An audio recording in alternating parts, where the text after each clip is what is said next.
Confession Booth Mystery. The wind beat against the stained glass as if trying to whisper something through it.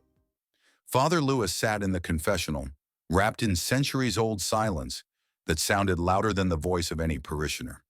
Beyond the partition, emptiness. No footsteps, no breathing. Only the creak of wood, as if the church walls themselves were remembering. It was late, past midnight. The church of Saint-Guillaume had long been closed to parishioners, but Father Louis sometimes stayed after service, as if he needed the presence of something unseen. He didn't pray. He simply sat, listening to the building breathe. Suddenly, a click, as if someone gently closed a door.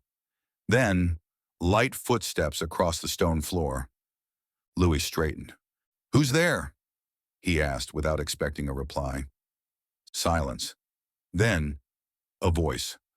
I killed him, Father. He shouldn't have been there. It was my fault." The voice was dull, as if coming from far away, through layers of years. No name, no plea for absolution. Only pain, pure, restrained, like someone who had confessed many times before. Louis slowly opened the confessional screen. Empty. No one there. He stepped into the nave, scanned the pews. No one. He returned, opened his notebook, and made a note. Male voice. Confession of involuntary manslaughter. No name. After midnight. The next morning he told Brother Michel, the keeper of the archive. Michel looked at him for a long moment, then silently left. He returned an hour later with a yellowed piece of paper. "Read it." It was a confession. The handwriting trembled. The ink had faded. The words matched exactly, even the pauses. The page was dated November 3rd, 1952, and the name, Gérard Bertrand. At the bottom, a note in red ink. Died in an accident the next day. Confession not received. Father Louis read it twice, then returned to the confessional, closed his eyes, and suddenly realized the night was not yet over. The next morning, as the first light pierced the stained glass, Father Louis stood at the entrance to the church archive. He held the same confession Michel had found. The paper trembled, not from the wind, but from something inside him, from what he could not explain, from what he already knew. This was no coincidence. He thought of someone he had never forgiven. His friend Jean from seminary had come to him the night before his death. Wanted to say something. Stood too long at the threshold. Louis was in a hurry for Vespers. Said, "Tomorrow." And the next day Jean fell through the ice. That conversation never happened, and forgiveness neither. Since then, Louis had recorded every stray, unfinished confession he ever heard. He kept a separate notebook, not for absolution, but for safekeeping. In it were fragments with no beginnings, apologies with no end. He called them unreceived, not because he hadn't forgiven, but because no one had truly listened. The archive was in the back wing of the church, a room that smelled of mildew, candle wax, and time. Tall wooden cabinets stuffed with ledgers, letters, church books spanning decades. Everything was labeled, numbered, sorted. Everything, except one shelf in the far corner. Michel, the orderly keeper of the keys, rarely touched it. "This is from the pre-digital era," he said. "Letters found in drawers between pages of Bibles, in old offertory boxes. Many were never registered. Most, undated, unsigned. Remnants of someone else's pain." Louis climbed the creaking ladder, ran his fingers across the frayed folders, and pulled one at random. Inside there were dozens of letters. He took the first. The handwriting was thin, feminine, nearly vanished. "I didn't tell her I knew. I kept silent, and that was my sin. Let God judge me if he can." No signature, no date, but the voice felt familiar. Louis flinched. The night before, he had heard that voice. Only it had belonged to a woman. He remembered the intonation like music. He could even reproduce her fear. He kept reading. One letter, then another. All confessions. Unprocessed, unfinished. as if someone had left them in the walls, hoping they'd someday be received. He closed his eyes and whispered, "They haven't died. Not until they've been heard." That evening, he opened the confessional earlier than usual. Not for the living, for those who were late. The rain began suddenly, as if someone had overturned a bucket of water from the sky. It streamed down the stained glass, and the church seemed sealed in a watery cocoon, cut off from the world. Inside, dry, dark, calm. Father Louis sat in the confessional, listening to the sound of raindrops as if to another's breathing. The clock read 11:15 when he heard footsteps, cautious as if someone didn't want to be heard. The hinges creaked, the rustle of a dress, and the booth across from him closed softly. Silence, then a voice. "I failed her. I thought I was protecting, but I was just afraid. My sister died not knowing I knew." It was a woman's voice, ageless, but there was something painfully familiar in it. Fragments of intonation Louis had already read in those letters the night before. He didn't interrupt, just breathed, and the woman, if it was a woman, continued. "I stayed silent when she begged. She asked me to believe her, and I chose our Father instead. After the confession, silence. No plea for forgiveness. No waiting." The booth emptied as if no one had ever been there. Louis sat still, the weight of another's guilt resting on him. He left the confessional and went straight to the archive. There, among the yellowed folders, he found a letter. The same voice, the same words. Only now, a signature, Madeleine Theroux, and a date of death, 1974. He checked the burial register. The name matched. The woman had died in a house fire. Officially, faulty wiring.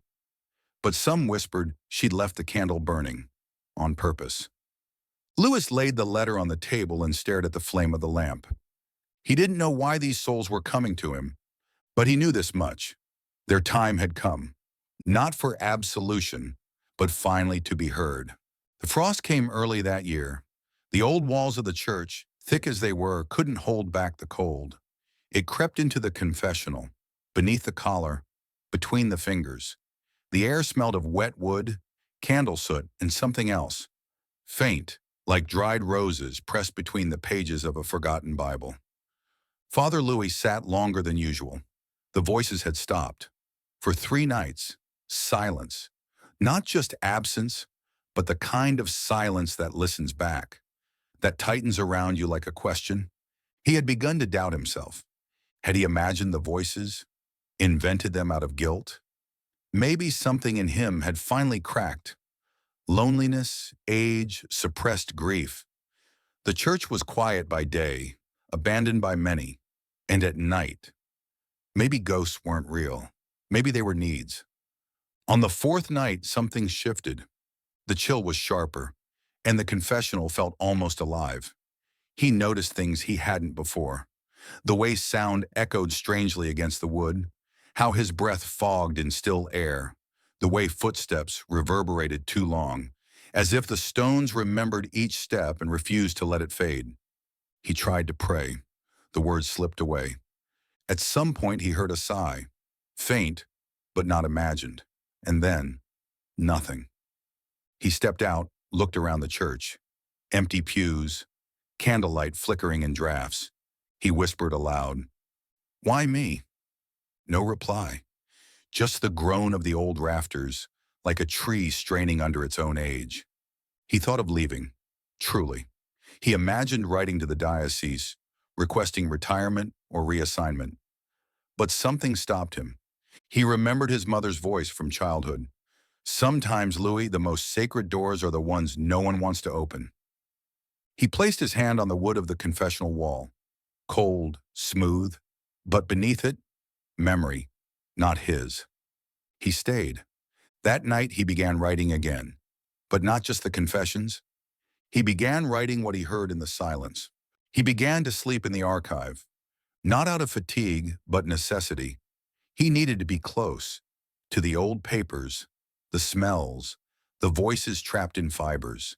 The pews at night felt too distant, the rectory too sterile. The archive breathed with something forgotten. He spread the letters on the long table, grouping them by voice, tone, the kind of sin whispered through the walls. He didn't understand the pattern yet, but he felt it. Like scripture without verses, just sorrow strung together like rosary beads. One night he fell asleep between folders. He was awoken by the sound of the door creaking open. A beam of yellow light, the shape of someone entering. He blinked and recognized Brother Michel. The old man stood in silence, holding a cup of tea. "You'll get sick in here," Michel said without reproach. Louis sat up slowly. "I can't sleep anywhere else." Michel set the cup down and after a pause said, "I heard them too, once." Louis turned to him. "When I was young," Michel continued, "I heard someone confess to a sin that hadn't happened yet. A week later it did. I closed the door." Silence. Louis waited, but Michel said nothing more. He simply turned and walked out, leaving behind a quiet that now felt less lonely. That night, Louis opened a letter without a name. The handwriting was careful, almost elegant. "I struck him. I didn't mean to kill him, but I did. I never confessed. I was a coward." No signature, but the paper had traces of blood. Louis looked up at the ceiling and whispered, "I hear you. Somewhere behind the wall. A knock. Software once." He wrote it down. Not for the record, for memory. Today a girl, no older than 7, approached me after Mass. She asked, "Father, why does your face look like the wall?" I didn't answer. I fear the walls remember us more truly than people do. I fear that when I vanish, my breath will remain. Not as a saint, as a witness, and perhaps as the one who never opened the door. Father Louis had read nearly 100 letters. Some were fragments, some entire lives, condensed into a single paragraph. He had begun to recognize the voices. They differed not only in tone, but in the way guilt shaped breath, how pauses told more than the words themselves. That night a new voice came, deeper, measured, almost calm, and that was the most unsettling part. "You remember me, don't you?" Louis froze. "You closed the door, Louis. I came to you, and you turned away." The voice didn't echo. It was too close. "I was still alive when you left, and you never came back." Louis's chest tightened. He had heard this voice once before, not in the booth, but in his youth. A different church, a different time. Father Henri, his former mentor, his guide, the priest who disappeared after a nervous collapse. Or so they said. The voice continued, "You knew I wasn't well, you saw the signs, and still, you did nothing. You watched the silence eat me from the inside and said, 'He just needs rest.'" Louis's breath came fast now. He stood up trembling, stepped out of the confessional. The church was empty, but something shifted in the air, like heat from a candle you can't see. He turned toward the chapel wall. There in the niche hung an old photograph of Father Henri, taken before the breakdown. He had seen it many times, or thought he had, but now the face looked different, sharper, as if it had come into focus, less blurred, more aware. He took a step back. The voice whispered one last time, not in anger, but with a kind of weary compassion. "To hear the dead, Louis, you must first admit your own silence." He fell to his knees, not in prayer, in surrender. That night, he didn't return to the rectory. He stayed in the church, next to the wall, listening. And somewhere deep within the stone, something finally breathed back. The air inside the church had changed, not colder, denser, like the breath of someone hiding behind the walls, waiting for him to notice. Louis no longer questioned his sanity. He questioned his role. Why him? He had asked it 100 times in silence and aloud, never received an answer. But now, he thought he understood. It wasn't sainthood, not holiness, not strength. It was something else. That evening, when no one came to the confessional, Louis remained anyway. He didn't read, didn't write. He just sat. And after a long silence, it happened again. A voice. "Are you still listening?" It was quiet. No accusation. Just a child's tone. Timid. Wavering. Louis didn't respond aloud. He simply stayed still. "I didn't mean to run away. I thought they'd follow me. But they didn't. I got cold, then tired." A pause. "I just wanted to be missed." Louis felt the breath leave his lungs, slowly, evenly. Then out of nowhere, he remembered something. A moment from his youth. After his mother's death, no one came to collect her belongings. Louis had sat in her empty room, listening to the ticking of a clock. Not crying, just listening. As if waiting for something she might have said, but never did. And suddenly he understood. He heard the dead not because he was chosen. He heard them because he too had once been unheard. There in the darkness of the booth, he whispered, "I hear you."